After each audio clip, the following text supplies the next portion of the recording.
Welcome to Today I Work On, and welcome to my 2015 Dodge Viper. We bought it brand new. The car's been great. I've tracked it maybe once a year here and there. Last year, I was at a PCA event at Watkins Glen, and for some reason I threw a code. And let me tell you, I recommend never doing a PCA event, and I'll get into that later. But anyway, it's a weird code. It's a P0327 low voltage knock sensor code. It's a stored code, and it comes up as unrecognized on my diagnostics. I'll show that to you. And I cleared it, and the tech at Watkins Glen was like, it's like a stupid code, and it's maybe a battery issue. So I just went, picked up a new battery, put the new battery in, and I had no code for 10 months. I mean, I drove the car a little bit here and there, but now I have a code, and I decided that I'm gonna bring it to the Dodge dealership and have them look at it. So I'm just gonna document what's going on here, because these funky little electronic gremlins are a pain. It's not like a quick fix. You need a pro, and I know my limits. I like working on a lot of stuff, but I do know my limits. So let's hop in the car and let's get to the Dodge dealership. Again, the car's running just fine. I did laps. I did a 30-minute session like this at Watkins Glen. Car was completely fine. I passed like 50 PCA member Porsches. They didn't like that too much. Actually got yelled at and kicked out the next day. I'll get into that later too. But like I said, car's great. Hopefully it's nothing. So we'll find out.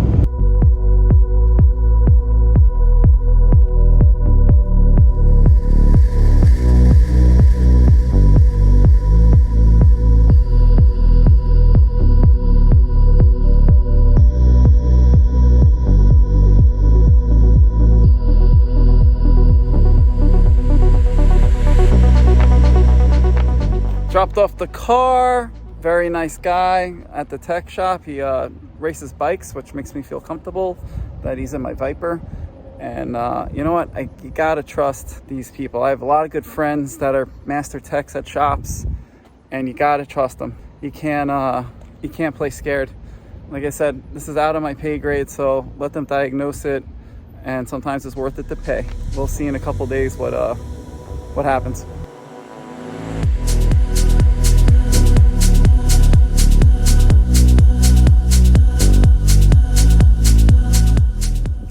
Stop by the Viper to see what's going on.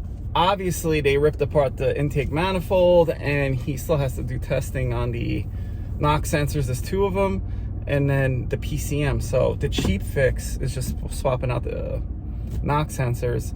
The more expensive fix would be replacing the PCM.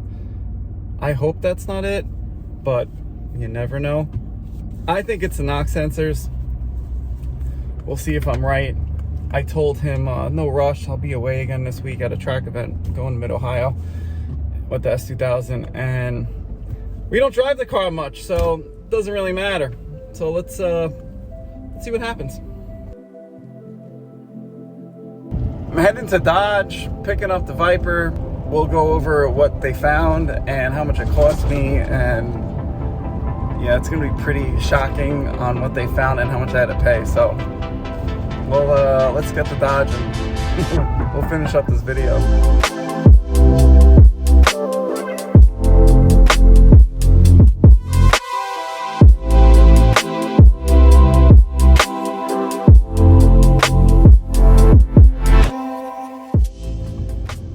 Viper's on the back of the trailer, and she looks great. I took it for a quick little rip.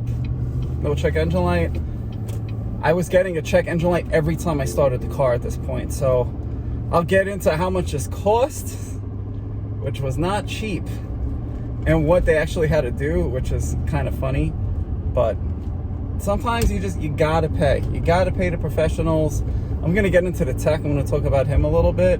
I know a lot of Viper owners have hesitation, or they're having problems trying to find a Viper tech, but I think we have the solution for that. So let's get back to the house, and then I'll recap how much this all cost.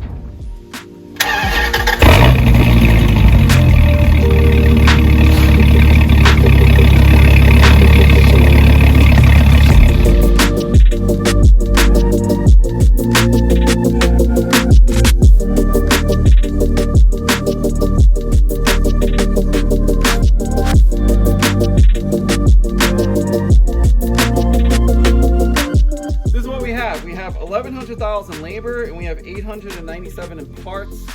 Miscellaneous charges, $68. Total charges, $2,080. Please pay this amount after tax, $2,138. Why is it so expensive? You got to remove the whole intake manifold. He called me up, his name was Adam, the tech at Dodge, and he asked me, do you want me to swap the knock sensors? Because what they found was, tech removed the intake manifold, tested both knock sensors and wiring, and noted that the issue may have been caused by a slightly loose pin. $2,000 for a slightly loose pin. Maybe when I was at Sebring last year, Sebring's really tough, maybe it loosened something up, but he called me up and he asked me if I wanted to change the knock sensors. He said they're not cheap, they're like $250 a piece or whatever, and I said, you know what, just swap them out. He's there, let's swap him out. So he swapped them out, he tested everything. I have no more check engine light. So am I happy about $2,000? No, but for me to rip out the intake manifold, and I don't have the testing that they could do at the shop, it was worth it. I've had the car for a long time, and this is the first time we brought it into the shop, so I'm okay with that. Now, let's talk about the tech Adam. Adam has a ton of Vipers he works on. Every time I drive by there's like 3, 4, 5 Vipers. All gens, doesn't matter. He's really nice. He actually messaged me and called me on his personal number, which I really appreciated. That means he has really nothing to hide, and he loves the Viper. You can see the passion in his eyes when he talks about the Viper. And I guess if you're within like 4 or 5 hours of Fairfax, Virginia, which is a little bit south of DC, maybe you should give him a call. I noticed a couple of techs up in Jersey and up in PA and up in upstate New York that are really good, but we have no one really down here in Mid-Atlantic. So if you're a little bit south and you want to come up to Fairfax, I'd highly recommend Adam.